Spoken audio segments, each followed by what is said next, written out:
What's up, weirdos? What's up, weirdos? What's up? What's up? I decided to go ahead and do another wrap up, and that way October can just be its own month, and I'll focus only on the books that I read in October. So here we're gonna have July, August, and September of 2025. It's not a lot of books, I will tell you that right now. This was me trying my hardest to get back into reading, to inspire myself to pick up a dang book. So, all of these are audiobooks. Because I did not have it in me to pick up a physical book. But I wanted to get back into reading so bad because reading has always been a big hobby of mine, just like gaming has been. But sometimes it gets hard to just pick up a book, especially with how busy and just topsy-turvy my life has been. It was hard. So,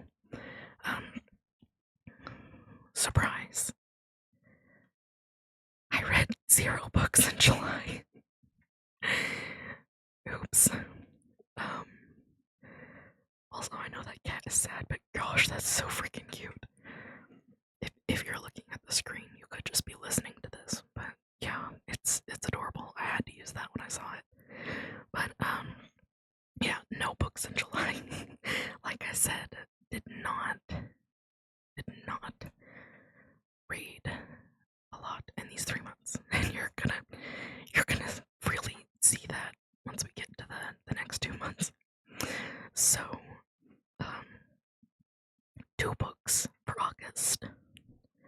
So I listened to The Egg and Other Stories, and these are really it was just a few short stories. Like, this wasn't even a novel.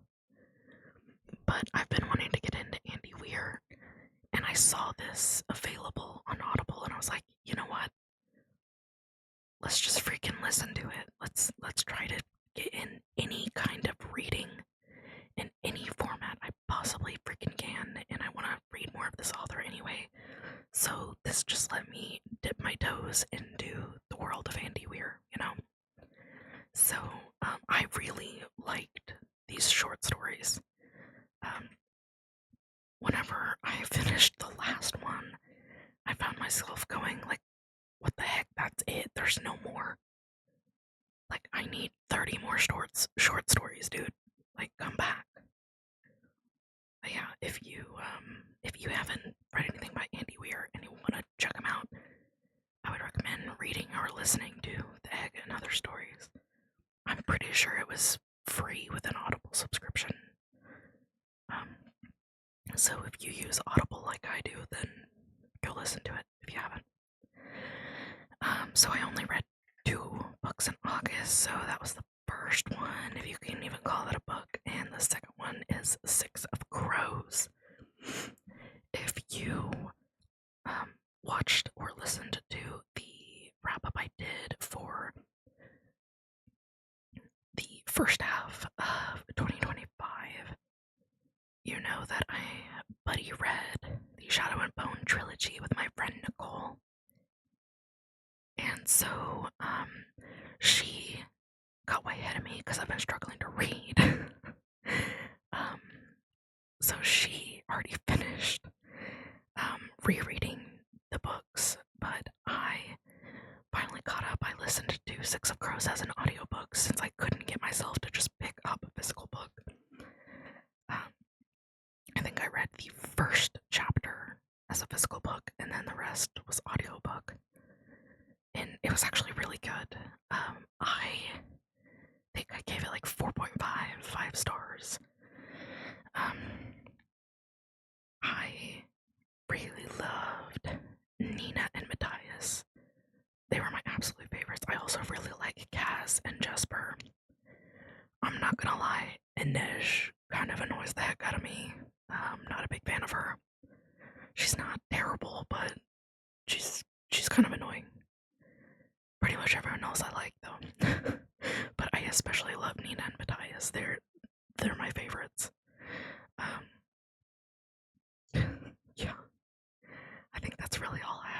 Six of Crows. If you haven't read it, I recommend it. Shadow of Bone trilogy. I still like Shadow of Bone trilogy more.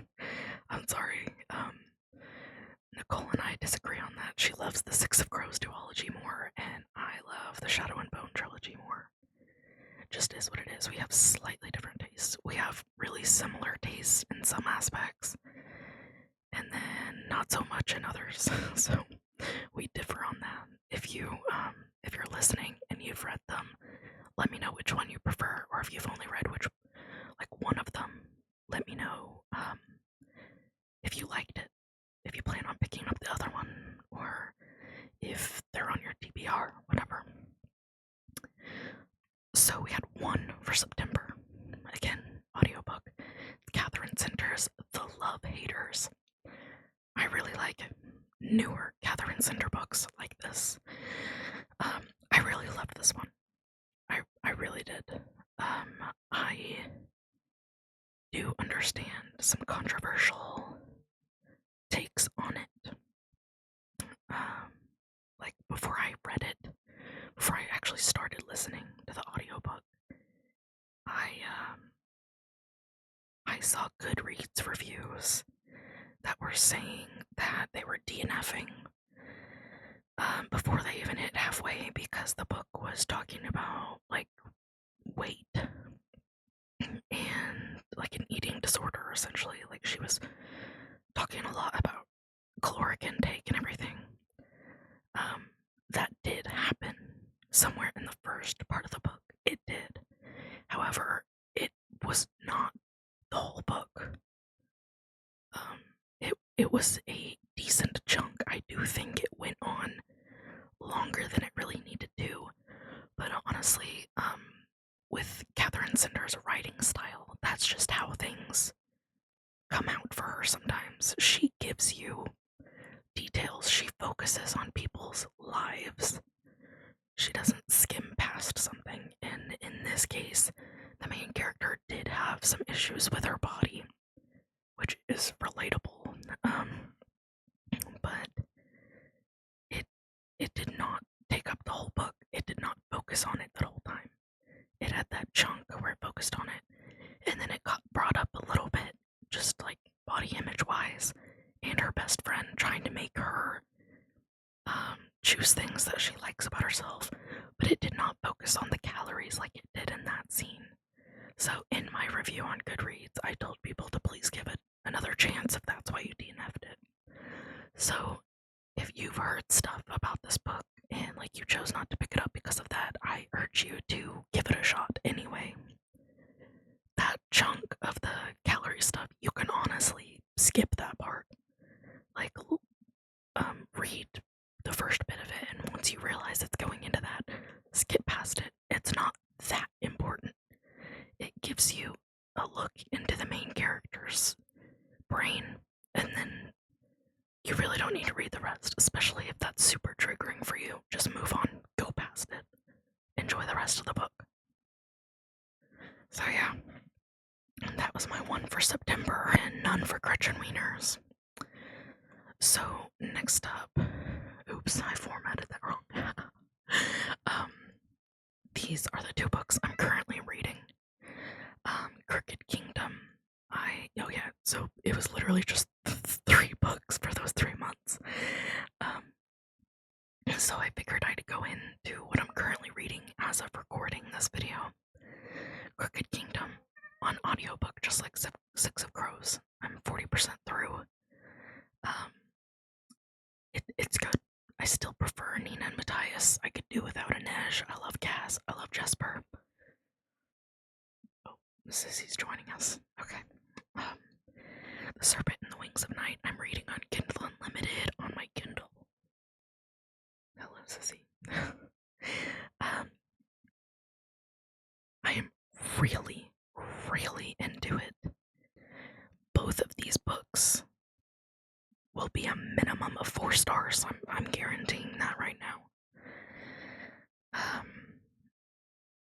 After I record this, I'm probably gonna go read The Serpent and the Wings of Night. And when I was prepping for this video, I was listening to Crooked Kingdom. So, these will be in my October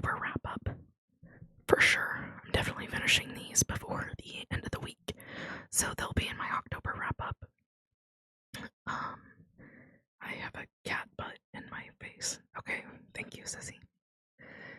At least she's not rubbing up on the mic, though. um, but yeah, guys, I think that pretty much wraps this up. If you've made it this far, are you one of those people that read one book at a time exclusively? Or are you like me and you're normally reading like 2 to 5 at a time? Let me know. But thanks for watching. Thanks for listening.